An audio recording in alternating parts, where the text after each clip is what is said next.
यहाँ उठाना चाहता हूँ वो है भारत में रह रहे घुसपैठिए बांग्लादेशी और रोहिंग्या। महोदय, इनकी आबादी करीब 1.5 से 2 करोड़ तक है। ये देश के विभिन्न भागों में, खासकर पश्चिम बंगाल, असम, उत्तर प्रदेश, यहाँ तक बॉम्बे, दिल्ली, सब जगह ये रह रहे हैं। महोदय, ये हमारे संसाधनों पर हैं और हमारे देश के अखंडता और सुरक्षा के लिए खतरा है। कई राजनीतिक पार्टियां ऐसी रही हैं जिन्होंने डेलिबरेटली, जानबूझकर इनको अपने वोट बैंक के तरह इनको बसाया। अभी एक जो मसला चल रहा है अभी SIR पर, मैं सदन का ध्यान आकर्षित करना चाहता हूं कि 1983 में नेली दंगा हुआ था असम में। उसका कारण भी यही बांग्लादेश घुसपैठिए थे। जब वहां चुनाव हो रहा था, चुनाव के तारीख तय हुई, तो वहां पर असम के लोग, विशेषकर ऑल असम संग्राम गण परिषद और ऑल असम स्टूडेंट यूनियन, इन्होंने डिमांड किया कि ये 40 लाख वोटर जो बनाए गए हैं इनको पहले निकाला जाए, उसके बाद ये वहां पर इलेक्शन कराया जाए। लेकिन उस समय की जो सेंटर में सरकार थी वो अडमेंट थी चुनाव कराने के लिए, और अल्टीमेटली वहां हिंसा हुआ और इस हिंसा में नेली में केवल 6-7 घंटे में 3000 से ज्यादा लोग मारे गए। तो जो इशू 4 लाख, वहां पर 40 लाख वोटर वहां बसाए गए थे, वही इशू आज भी है।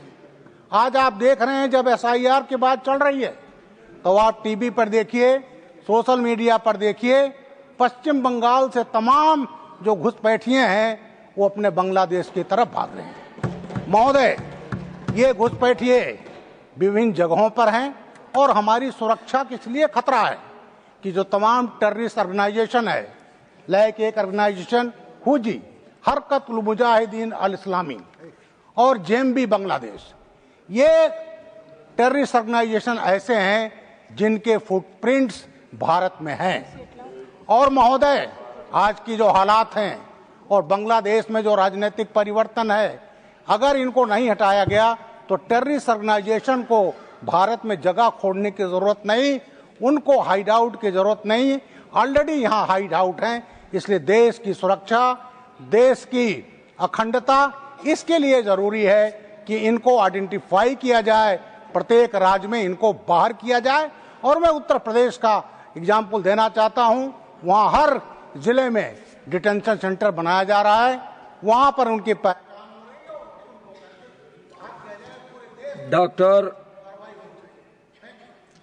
डॉक्टर फौजिया खान,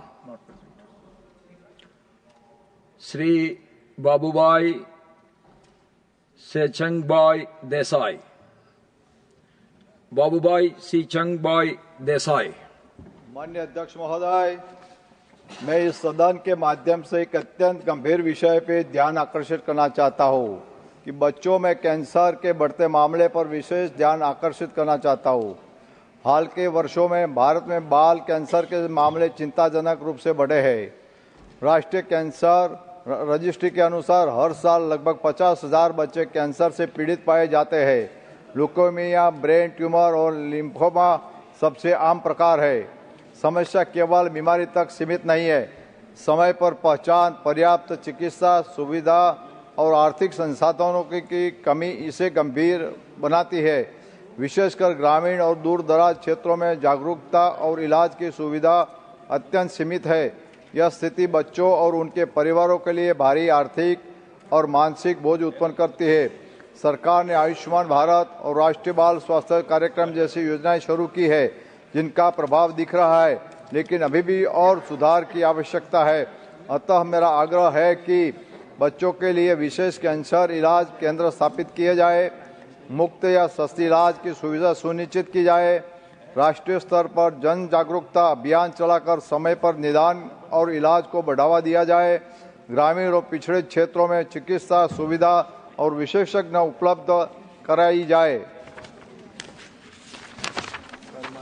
माननीय अध्यक्ष महोदय, यह हमारी आने वाली पीढ़ी की सुरक्षा और स्वास्थ्य से जुड़ा मामला है। अतः सरकार से विशेष कदम उठाने का अनुरोध करता हूं ताकि हर बच्चों को जीवन के समान अवसर और उचित इलाज मिल सके। धन्यवाद sir.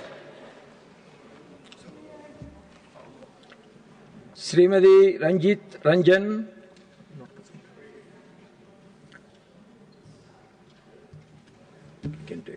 Doctor Mehta Vishram Kulkarni, Shri S Selvaganapathi. Thank you, Chairman, sir. Today my special mention is demand for internet facilities and teaching of regional language or mother tongue in all Kendriya Vidyalaya schools. I have a few suggestions to be brought in all the Kendriya Vidyalaya in the country. The first one is about the poor children who are admitted as per the right to education policy of the Government of India. It has become a boon to the children of the downtrodden to receive high-quality education and move up the social ladder. As part of their curriculum, they have to prepare projects and submit to the class almost every alternate days. For that, they have to seek internet facilities available in the private browsing centers for which they have to pay regularly. For poor people, this is almost impossible. Therefore, I suggest that we should establish internet and computer facilities in all the KV schools and allow the children to use them after the school time.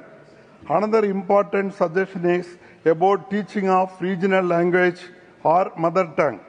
After a lot of persuasion, the KV in Puducherry has offered the teaching of mother tongue, that is Tamil language, from the 4th standard onwards. Now we have started even the KG level classes in Kendriya Vidyalayas. That being so, it will be only appropriate that the mother tongue is taught at least from the 1st standard onwards instead of 4th standard. I hope that the points raised are well-meaning suggestions which needs to be considered. I urge government to look into it. Thank you, Chairman. Shrimati Sangeeta Yadav,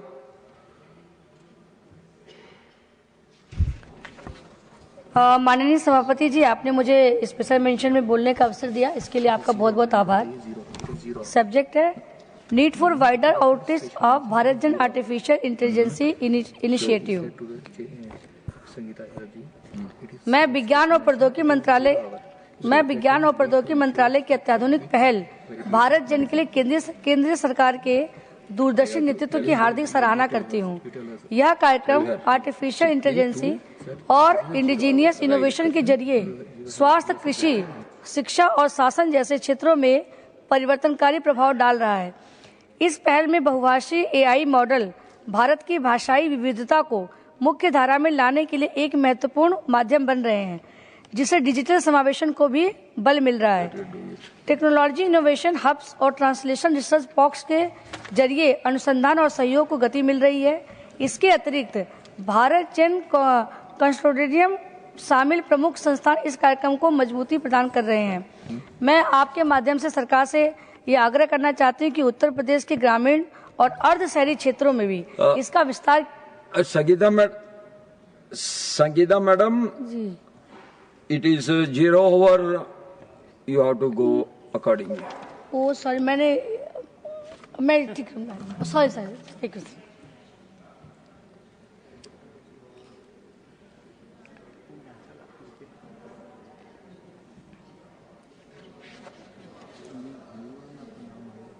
उसमें आया नहीं था, ठीक है मैंने। Need to ensure strict quality verification of medicines. नहीं है sir, बस एक मिनट। जी जी,